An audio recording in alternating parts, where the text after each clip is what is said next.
12 ராசி மற்றும் லக்னங்களுக்கும் நம்ம வந்து திருமண வாழ்க்கை எப்படி இருக்கும் அப்படிங்கிறத தொடர்ந்து பார்த்துக்கிட்டே வந்துட்டுருக்கோம். அந்த வகையில் தனுசு ராசி, தனுசு லக்னம்.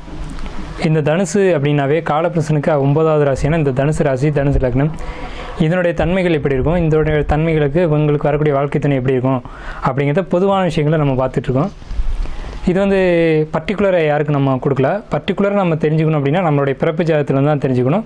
நம்ம பிறப்பு ஜாதகத்தில் என்ன விஷயங்கள் டீட்டெயிலாக சொல்லப்பட்டிருக்கு அப்படிங்கிற தெளிவாக பார்த்தா மட்டும்தான் அவங்கவுங்களுக்கான திருமண வாழ்க்கையை நம்ம சொல்ல முடியும். இது பொது பலன்கள் மட்டும்தான்.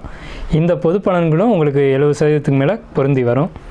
ஸோ இந்த பலன்கள் அடிப்படையில் எப்படி இருக்கும், தனுசு ராசி அல்லது தனுசு லக்னங்களுக்கு திருமண வாழ்க்கை எப்படி இருக்கும் அப்படின்னு பார்த்தீங்கன்னா, தனுசு அப்படின்னு சொன்னாலே கௌரவத்துக்காக வாழக்கூடியவங்க. இவங்களுடைய வாழ்க்கை அப்படிங்கிறது ஒரு கௌரவமான அமைப்பிலேயே பயணிச்சுக்கிட்டு இருக்கோம். ஒரு கட்டுப்பாட்டுக்குள்ளேயே நம்ம வாழணும், நம்மளுடைய கௌரவத்தை நம்ம தக்க வச்சுக்கணும் அப்படிங்கிற எண்ணத்துலேயே இவங்க வாழ்ந்துக்கிட்டு இருப்பாங்க.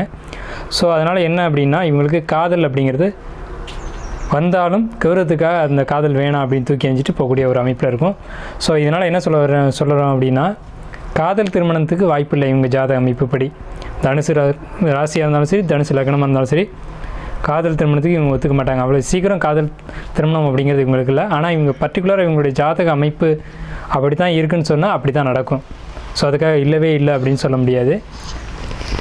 இப்போ திருமண வாழ்க்கையில் வரக்கூடிய வரன் எப்படி வராங்க அப்படின்னு பார்த்தீங்கன்னா, ஒன்று கணிதம் சார்ந்து அல்லது சிஸ்டம், அதாவது கம்ப்யூட்டர் இது சார்ந்த துறைகளில் இவங்க இருப்பாங்க, அல்லது வழக்கறிஞர்கள், வழக்கு பணி செய்யக்கூடியவங்க, இது மாதிரி துறைகளில் இருக்கக்கூடியவங்களாக இருப்பாங்க. அறிவை யூஸ் பண்ணி செய்யக்கூடிய ஒர்க்கு, உழைப்பு இல்லாமல் புத்திசாலித்தனத்தை கொண்டு செய்யக்கூடிய வேலைகள், பத்திரம் எழுதுறது, எழுத்து வேலைகள், இது சார்ந்த துறைகள்லேருந்து உங்களுக்கு வாழ்க்கை துணை அப்படிங்கிறது அமையும். வடகிழக்கு திசைகள் சார்ந்து இவங்களுக்கு வரன் அமையும். சொந்த பந்தத்துக்குள்ளே அமையறதுக்கும் வாய்ப்புகள் நிறைய இருக்குது. அதாவது தன்னுடைய அத்தை பொண்ணு, மாமன் பையன் அப்படிங்கிறதுலாம் அமையறதுக்கான வாய்ப்புகள் நிறைய இருக்குது. குறிப்பாக தாய் வழியில் இவங்க பண்ணிடவே கூடாது. தாய் வழியில் பண்ணாங்க அப்படின்னு சொன்னால் பெரிய தொந்தரவுகளை இவங்க சந்திக்க வேண்டியிருக்கும். அதே மாதிரி தந்தை வழியிலையும் தாய் வழியிலையும் வரன் அமைகிறது அப்படிங்கிறது இவங்களுக்கு சிக்கலான ஒரு அமைப்பு தான். அப்படி அமைச்சிக்க கூடாது அப்படிங்கிறது ஒரு விஷயம். அப்படி அமையாது, மீறி அமைஞ்சாலும் அமைச்சிக்கக்கூடாது. மாப்பிள்ளை இல்லை, பொண்ணு இல்லை, அதனால் அத்தை பொண்ணு கட்டிக்கிறேன், மாமன் பொண்ணு கட்டிக்கிறேன் அப்படின்றது தனுசு லக்னம், தனுசு ராசிக்கு ஒத்து வராது. இவங்களுக்கு குழந்தை பிறப்பு அப்படின்னு பார்த்தீங்க அப்படின்னா, முதல் குழந்தை ஆண் குழந்தைய பிறக்கும். ஆண் குழந்தை பிறந்ததுக்கு முன்னாடி இவங்களுடைய வாழ்க்கையும் நல்லாயிருக்கும்.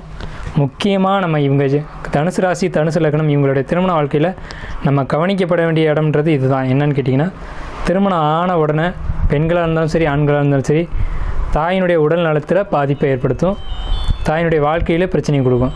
அதாவது உடனே சடனாக ஹெல்த் வைஸ் இவங்களுக்கு பாதிப்பு கொடுக்கும். ஸோ அதில் வந்து இவங்க ரொம்ப கவனமாக இருக்கணும்.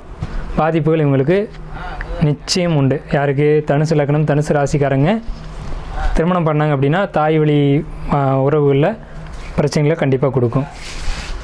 ஸோ இதுதான் தனுசு லக்னம், தனுசு ராசிக்கான திருமண வாழ்க்கை அமைப்பு அப்படிங்கிறது.